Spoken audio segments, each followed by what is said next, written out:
Welcome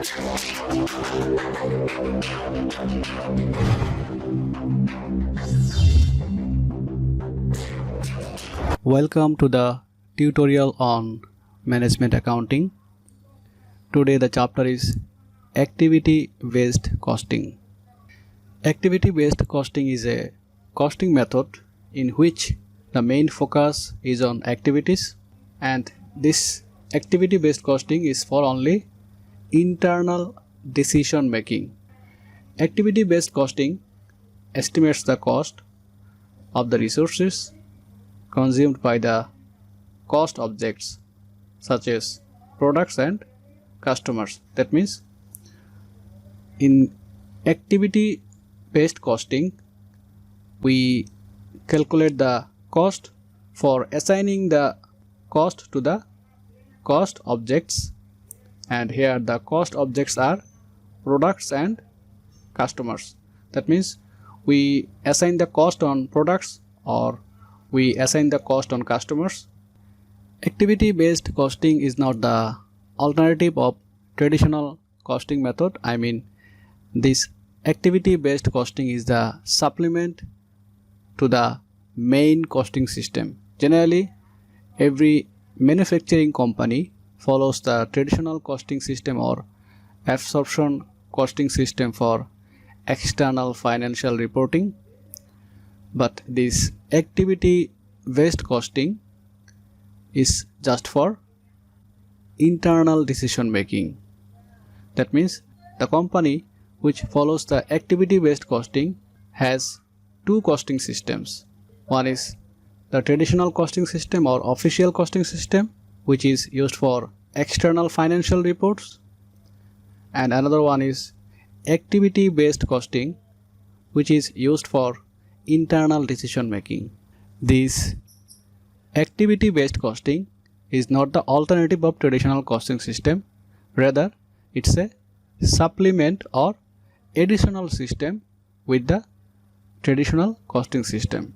What is the necessity of using the activity based costing? We need to use the activity based costing along with the traditional costing because the traditional costing has some limitations. We can see all manufacturing costs, even those that are not cost by any specific product, are allocated to the products. I mean, in traditional costing system we assign all the manufacturing cost, although there may be some manufacturing cost which are not cost by the specific product, but in traditional costing system we are assigning those manufacturing cost. There is a limitation. Another limitation is non-manufacturing cost that are cost by products are not assigned to products. I mean, in traditional costing system we don't assign the non-manufacturing cost to the products, but there are some non-manufacturing cost which are cost by the specific products. That's why traditional methods tend to place too much reliance on unit level allocation basis such as direct labor or machine hours. I mean, in traditional costing we allocate the cost on the basis of unit level allocation. It may be on the basis of direct labor or machine hours. And if we follow this method, I mean, if we assign the cost on the basis of direct labor and machine hour, there is a possibility of overcosting for the high volume products, and there is a possibility of undercosting for the low volume products, and that's why it will lead to mistakes when making decisions. Activity based costing helps companies improve their understanding of used and unused capacity cost so that they can more efficiently deliver products and services to the customers. I mean, by doing the activity based costing, the managers can get idea about the used capacity cost and unused capacity cost, and by knowing this used capacity cost and unused capacity cost, manager can efficiently minimize the cost which are not essential for producing the product or providing the service to the customers. Management reports from activity-based costing data can produce product and customer profitability reports. If you want to know the product-wise profitability or customer-wise profitability, you need to prepare the activity-based costing, because from traditional costing you can't know the product-wise profitability or customer-wise profitability. If you want to know the profitability of a specific product, or if you want to know the profitability from a specific customer, you need to use the activity-based costing. That's why we can use the activity-based costing as an additional method of traditional costing or absorption costing. What are the benefits of activity-based costing? By using the activity-based costing, we can improve the process. We can improve the production process.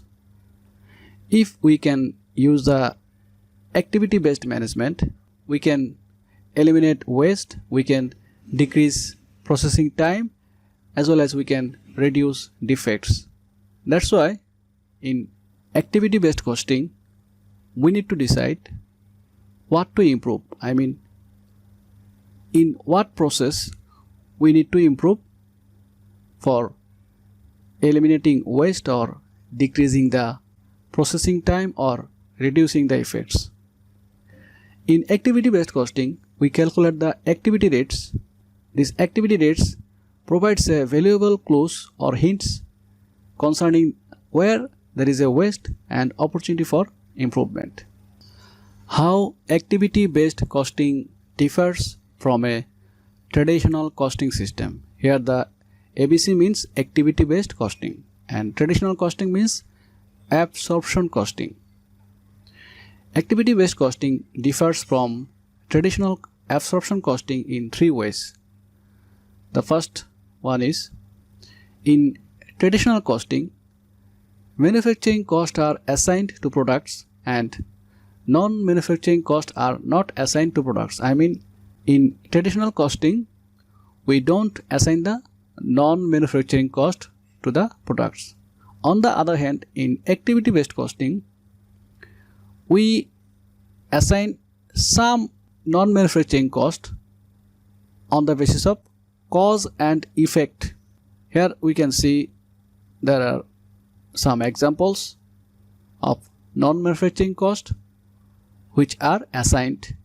We can see commissions paid to salesperson for a specific product, shipping cost for a specific product, or warranty repairs cost for a specific product.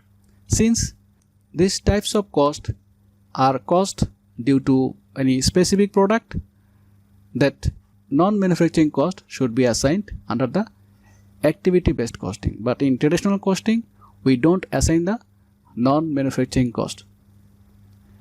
And the second difference between the traditional costing and activity-based costing is that all manufacturing costs are assigned to products, even manufacturing costs that are not caused by the products.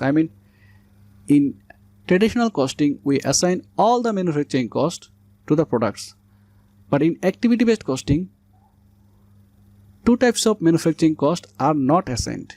You can see organization sustaining cost is one kind of manufacturing cost, but this organization sustaining costs are not assigned to products, although it's a manufacturing cost. We can see example: factory security guard wages, plant controller's salary, and cost of supplies used by the plant manager's secretary. So these are the examples of manufacturing cost, but since they are not caused by any specific product, that's why these costs are not assigned under the activity based costing.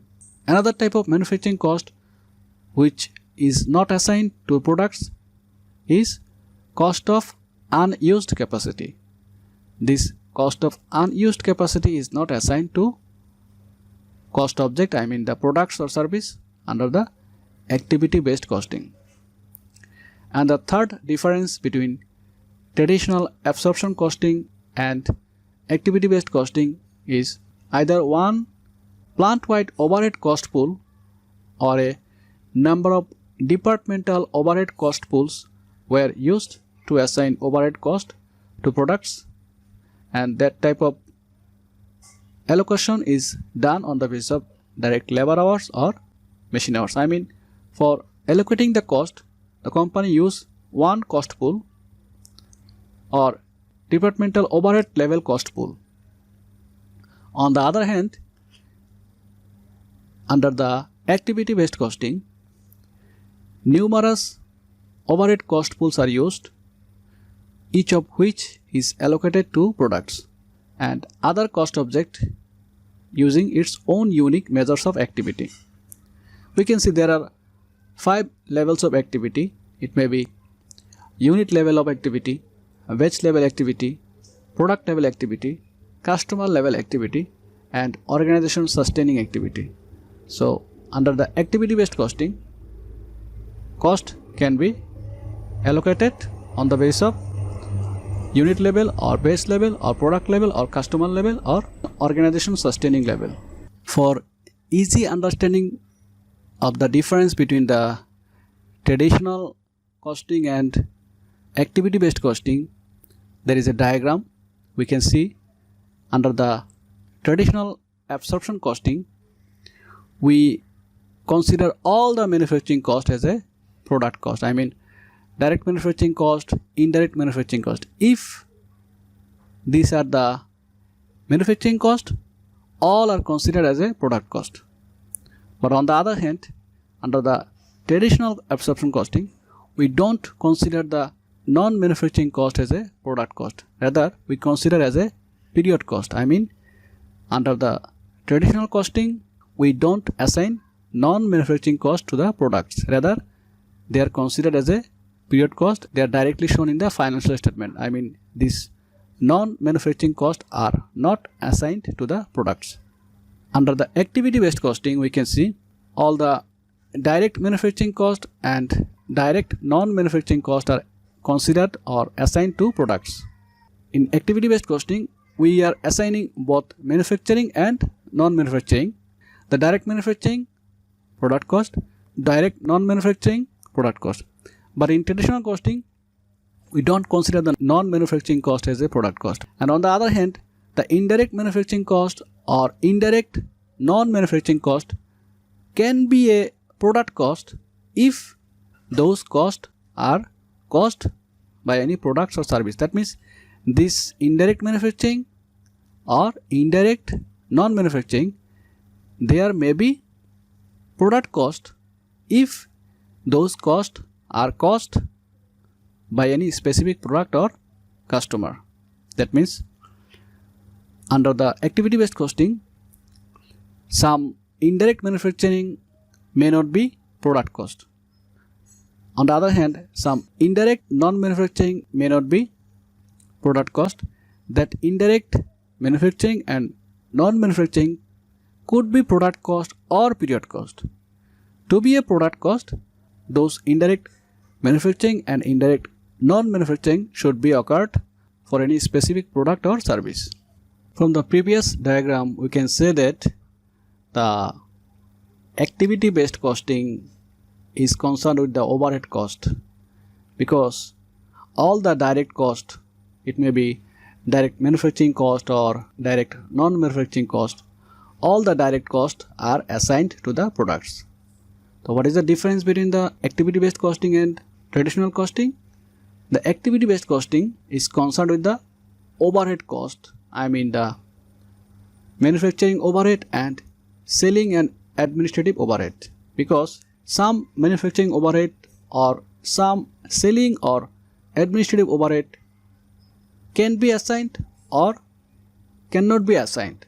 The condition of assigning depends on the cause and effect. If the manufacturing costs are caused by any product or service, that manufacturing overhead will be assigned, otherwise not. On the other hand, if the selling and administrative overhead are caused by any product or service, then those selling and administrative overhead will be assigned for that product or service. Generally, we assign all the direct labor and direct materials to the products or service, but we are concerned about the overhead cost under the activity based costing. I mean, whether a overhead cost should be assigned or not assigned, that should be the main concern under the activity based costing. This slide is going to define some terminology in activity based costing. We can see what is the activity. Activity is an event that causes the consumption of overhead resources. And what is activity cost pool? Activity cost pool is a bucket or a issue on which we are going to accumulate the cost. And what is activity measure? Activity measure is an allocation base in an activity based costing. I mean, the basis of allocation is considered as a activity measure. And the another name of activity measure is cost driver. However, there are two types of activity measure: transaction driver, duration driver. Transaction driver means number of times, and duration drivers means the time required to perform any activity. What is the process of designing or developing an activity based costing? If you are interested to design an activity based costing in your company, then you need to consider three essential issues. The first one is there should be a support from the top managers for implementing the activity based costing, and the top managers should ensure that the activity based costing data is linked to how people are evaluated and rewarded. I mean, suppose you have a activity based costing, but if the evaluation are not attached with the activity based costing, then no one will care this system. And the third issue which you need to consider while designing an activity based costing is that there should be a cross functional team from which you will collect data. Here the functional team will represent various areas of your company's function. Here we can see marketing function, production function, engineering function, accounting department functions. So these are the functional areas from which you should collect cross-functional data to implement the activity-based costing. Whenever you are designing any activity-based costing, then you need to find out some issues. We can see you need to find out the cost objects, you need to determine the activities, you need to determine the consumption of resources, then you need to determine the cost. Cost object means the products and customers on which you are going to assign the cost. And whenever you are assigning cost, you need to identify what are the activities you are performing for producing the products or servicing the customers. And for those activities, what type of resources you are consuming, and then you need to find out the cost for that resources. So this is a activity based costing model.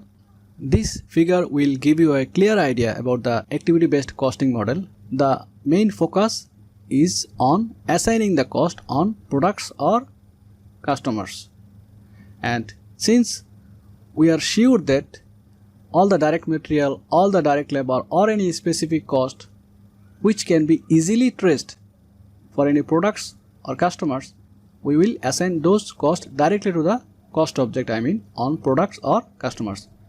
But the main focus of activity based costing is on the overhead cost, because we are not sure which costs are consuming by any products or customers. That's why in activity based costing we assign the manufacturing cost as well as non-manufacturing cost. If those manufacturing and non-manufacturing costs are caused by any specific product, we need to do the first stage allocations. You will get clear idea about first stage allocation in the next slide. However, after doing the first stage allocation on the cost pool, then you need to assign the cost to the specific product or customers. The process of assigning cost from the cost pool to the specific product or customers is known as second stage allocation. I mean, in activity based costing we do first stage allocation and second stage allocation. In the first stage allocation we assign the cost to the cost pool, and in the second stage allocation we assign the cost to the specific product or customers. Steps for implementing the activity based costing. The first step is define the activities, define the activity cost pools, and define the activity measures. Then we need to assign the overhead cost to activity cost pools. That process of assigning is known as first stage allocation. Then we need to calculate the activity rates. Then we need to assign the overhead cost to the cost object, and this process of assigning overhead cost on cost object is known as second stage allocation. And finally, we need to prepare the management reports from which we will get idea which product is more profitable or which customer is more profitable. I mean, the ultimate focus of activity based costing is to find out the profitability of any specific product or any specific customer. As well as in activity based costing we can get idea from the management reports about the process improvements by calculating the activity rates, because these rates will give you idea whether the cost is higher or lower comparing to any standard rates. In the first step we need to define the activities, we need to define the activity cost pool, and you need to define the activity measures. To define the activities you need to interview people who are related to various functional activities of the company, and whenever you are defining the activities, if there is a lengthy list of activities, in that case it is needed to reduce to a handful of combining similar activities. And whenever you are combining similar activities, you need to consider which activities are correlated to each other. You need to define the cost pool. I mean, cost pool is a issue or bucket on which you will accumulate cost. Here is an example. Here the company is Classical Brass. The cost pool for that company is customer orders, product design, order size, customer relations, and others. And these are the activity measures. I mean, you will assign the cost for customer order on the basis of number of customer orders. You will assign the cost of product design on the basis of number of product designs. You will assign the cost for order size on the basis of machine hours. You will assign the cost for customer relations on the basis of number of active customers. So that type of activity measures and activity cost pool can be identified by consulting with the functional level managers. The second step of implementing activity based costing is assigning overhead cost to activity cost pool, and this second step is also known as first stage allocation of overhead cost. I mean, when the overhead costs are allocated to the activity cost pool, that allocation is known as first stage allocation. To do the first stage allocation, you need to discuss with the employees about the percentage of any overhead cost for a specific cost pool. Suppose Classic Brass is a company, and from various overhead costs, one overhead cost is indirect factory wages, and the total amount is 500,000. And as a main stakeholder for implementing the activity based costing, you need to discuss with the factory supervisors or factory engineers or factory production quality inspectors about what percentage of their time is spent for dealing with the customer orders, for product design, or processing units of product, or customer relations. For your easy understanding, suppose you have consulted with the functional level managers, and after consulting with them you have found that 25% of indirect factory wages is for customer orders. 40% of indirect factory wages has been used for product design. 20% of factory wages has been used for order size. 10% indirect factory wages has been used for customer relations, and 5% for other. This is one overhead cost. There may be multiple overhead costs. You can see this is the first stage allocation. From the previous slide, we have seen that the amount of indirect factory wages is 500,000. If you assign this 500,000 for the cost pool, you can see 25% of 500,000 is 125,000. 40% of 500,000 is 200,000. 20% of 500,000 is 100,000. 10% of 500,000 is 50,000, and 5% of 500,000 is 25,000. This is one example of allocation, and this allocation is known as first stage allocation. I mean, you are assigning the overhead cost to the cost pools. The third step of implementing activity-based costing is calculating the activity rates. For calculating the activity rates, you need to divide the total cost of cost pool by the total activity. From the previous slides, we have seen that these are the cost pool: customer orders, product design, order size, customer relations, and others. Suppose these are the another assumptions. I mean, for a specific period there are 1000 orders, 400 designs, 20,000 machine hours, 250 customers, and these are the cost taken from the first stage allocation.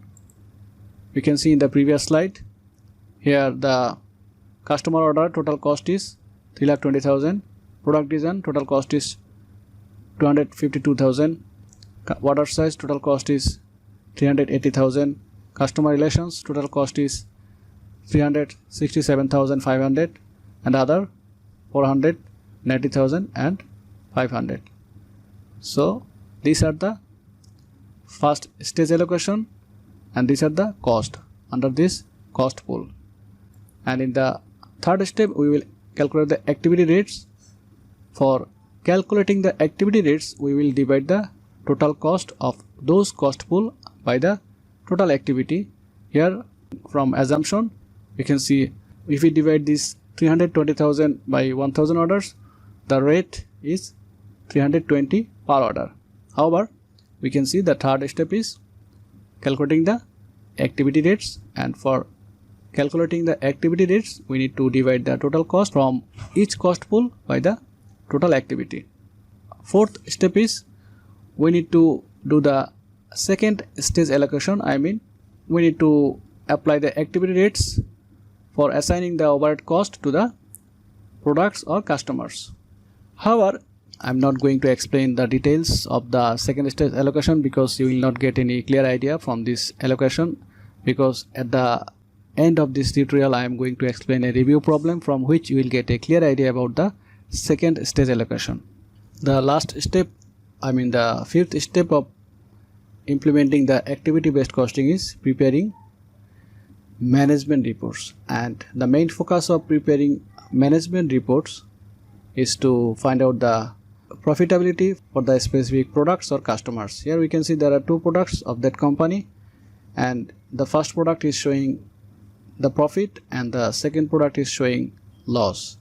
So if we are interested to find out product wise profitability or customer wise profitability, we need to prepare the management reports under the activity based costing. All the previous discussion will be very clear by solving this review problem.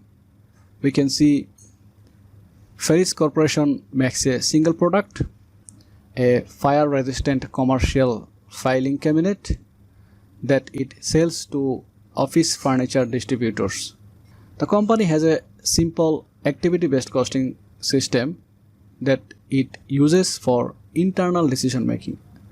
Already we are aware that activity based costing is used as an additional costing method, and the main purpose of activity based costing is to take internal decision making. However, the company has two overhead departments whose costs are as follows: manufacturing overhead 500,000, selling and administrative overhead 300,000, total 800,000 overhead cost. And after discussing with the functional level managers, you have identified 5 types of cost pool. Here cost pool means any bucket or any issue on which you will accumulate the cost. Here the cost pool are assembling units and processing orders, supporting customers and others. And to assign the cost on assembling units, you can use number of units as a measure. For assigning the overhead cost on processing orders, you can use the number of orders as a measure. For assigning cost on supporting customers, you can use number of customers as a measure. And these are the issues you can find out by consulting with your functional level managers. The other data regarding this review problem are: cost assigned to the other activity cost pool have no activity measure. They consist of organization sustaining cost and unused capacity cost. Organization sustaining cost and unused capacity cost are considered as a other cost pool. We are not concerned about the other cost pool. We don't assign the cost under the other cost pool. However, neither of which are assigned to orders or customers or the product.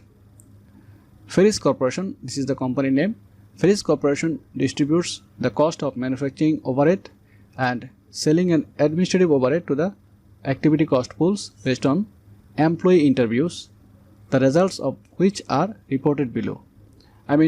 After discussing with the employees or the functional level managers, you need to find out what percentage of manufacturing overhead and selling and administrative overhead are used for the cost pool, assembling units, processing orders, supporting customers or others. We can see we use 50% of manufacturing overhead for assembling units, 35% of manufacturing overhead for processing orders, 5% of manufacturing overhead for supporting customers, and 10% of manufacturing overhead for other activities. On the other hand, 10% of selling and administrative overhead cost is for assembling units, 45% of selling and administrative overhead cost is for processing orders, 25% of selling and administrative overhead cost is for supporting customers, and 20% of selling and administrative overhead is for other cost pool. From a particular period, we can see the total activity: 1000 units assembled by the assembling units, there are 250 orders, and there are 100 customers in that particular period. From this data and from this overhead cost and activity cost pool, we need to perform the first stage allocation. We need to assign the overhead cost to the cost pools. Then we need to compute the activity rates for the activity cost pools. First of all, we need to do the first stage allocation. We need to assign the overhead cost to the cost pool. Here we can see the first stage allocation. We have seen that the total manufacturing overhead is 500,000 and selling and administrative overhead is 300,000. From the question we can see manufacturing overhead 500,000, selling and administrative overhead 300,000. From this 500,000, 50% is used for assembling units. 50% of 500,000 would be 250,000. We can see 35% of manufacturing overhead is used for processing orders. 35% of 500,000 would be 175,000. We can also see 5% of manufacturing overhead. Here the manufacturing overhead is 500,000. 5% of manufacturing overhead is used for supporting customers. The 5% of 500,000 would be 25,000. As well as we can see 10% of manufacturing overhead, I mean 10% of 500,000 is used for other cost pool. Here the 10% of 500,000 would be 50,000. On the other hand, the total overhead cost for selling and administrative expense is 300,000. From the question we can see 10% of 300,000 is used for assembling units. The 10% of 300,000 would be 30,000. We can see 45% of selling and administrative overhead is for processing orders. 45% of 300,000 would be 135,000. And 25% of selling and administrative overhead is used for supporting customers. 25% of 300,000 would be 75,000. 20% of selling and administrative overhead is for other cost pool. So here 20% of 300,000 would be 60,000. So these are the cost pool: assembling units, processing orders, supporting customers, and we have assigned the overhead cost on the cost pool. Here we can see the total cost for assembling units is 280,000. Total cost for processing order is 310,000. Total cost for supporting customer is 100,000. Total cost for other cost pool is 110,000.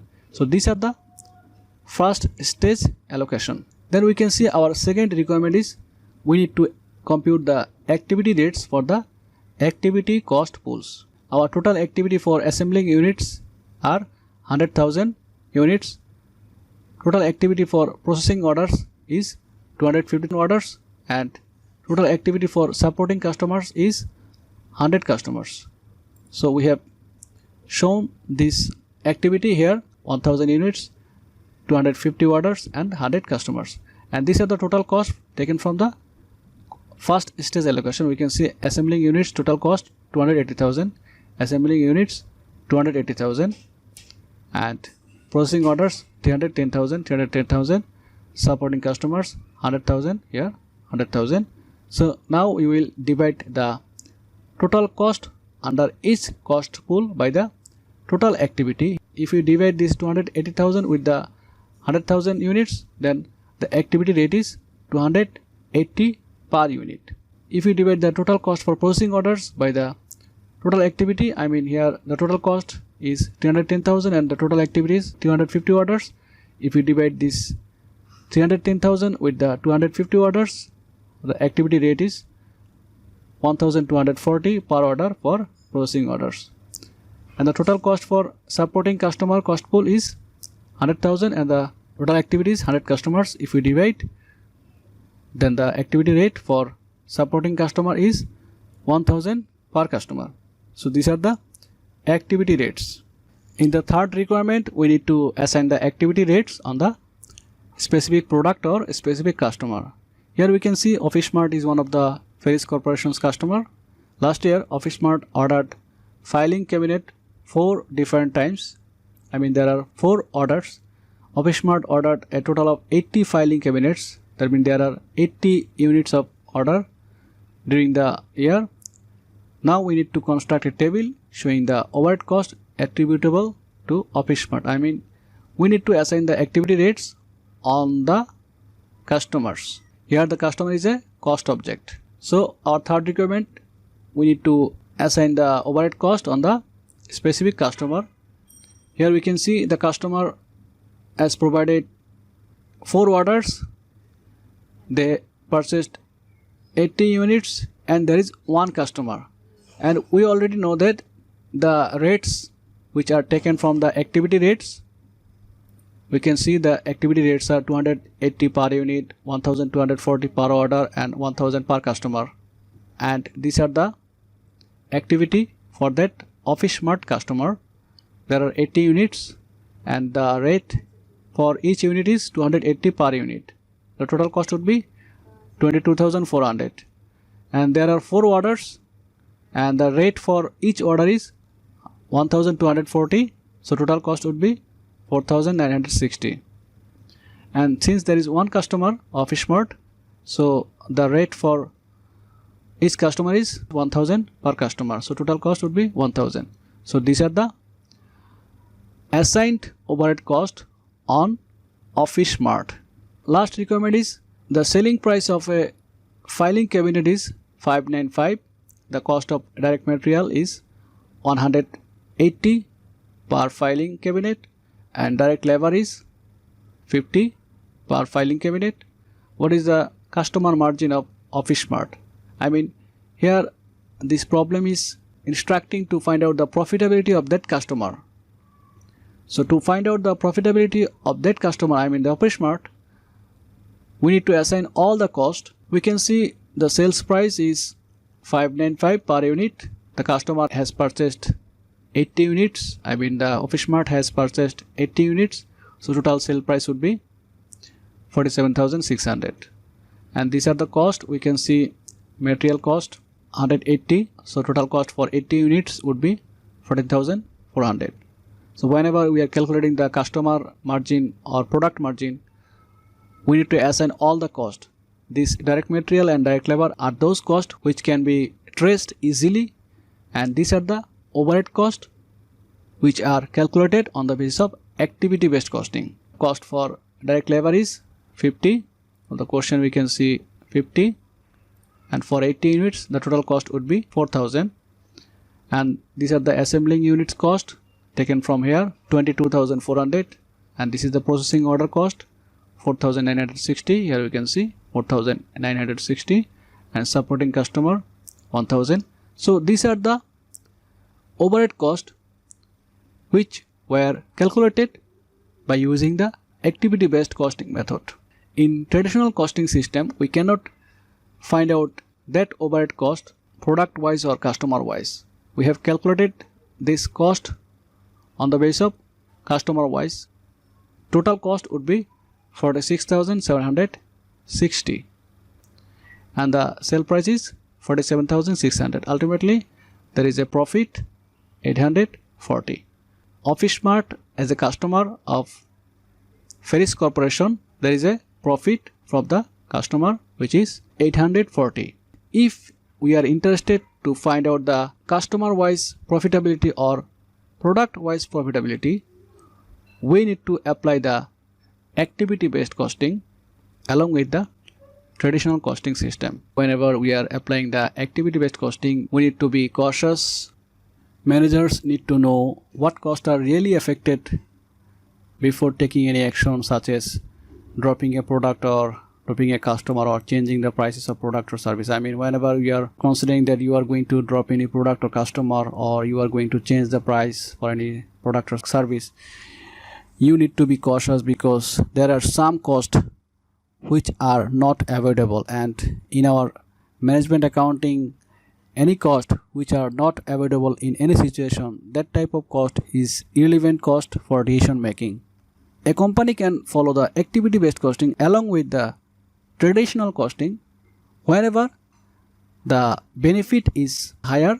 Activity based costing is not the alternative, it's a supplement of traditional costing. Thank you.